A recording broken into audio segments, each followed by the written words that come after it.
और अब मैं गुजारिश करता हूँ हासिलपुर के शेरी उफ़क़ पर तुलू होता हुआ सितारा, मैं समझता हूँ कि उसके अंदर शेर कहने का बहुत स्पार्क है। नौजवान शायर, बल्कि बहुत ही नौजवान शायर। मैं मुल्तमिस हूँ हसनैन हानी से कि वो आएँ और अपना कलाम पेश करें। अस्सलाम वालेकुम। अर्ज़ करूँगा, मैं हर किसी के ख्वाब में आता नहीं, मैं हर किसी के ख्वाब में आता नहीं, आऊँ अगर तो जल्द फिर जाता नहीं। मैं भी तो एक इंसान हूँ जैसा भी हूँ, मैं भी तो एक इंसान हूँ जैसा भी हूँ, दर्द दिल लब पर कभी लाता नहीं। मैं भी तो एक इंसान हूँ जैसा भी हूँ, दर्द दिल लब पर कभी लाता नहीं। है मेरे लब पर हर घड़ी नामे वफा, है मेरे लब पर हर घड़ी नामे वफा, दिल तोड़ना औरों को सिखलाता नहीं, दिल तोड़ना औरों को सिखलाता नहीं।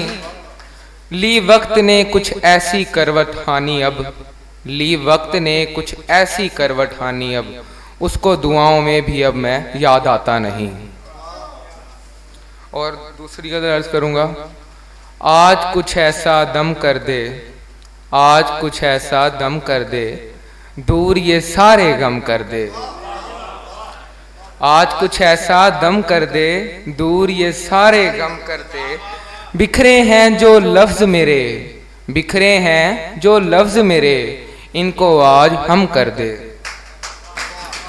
इनको आज हम कर दे। अपनी कैद में जकड़ मुझे, अपनी कैद में जकड़ मुझे, दिल के फासले कम कर दे। अपनी कैद में जकड़ मुझे, दिल के फासले कम कर दे। हंसता हूँ कुछ ऐसी हंसी, हंसता हूँ कुछ ऐसी हंसी, जो आँखों को नम कर दे। इजाज़त चाहूँगा।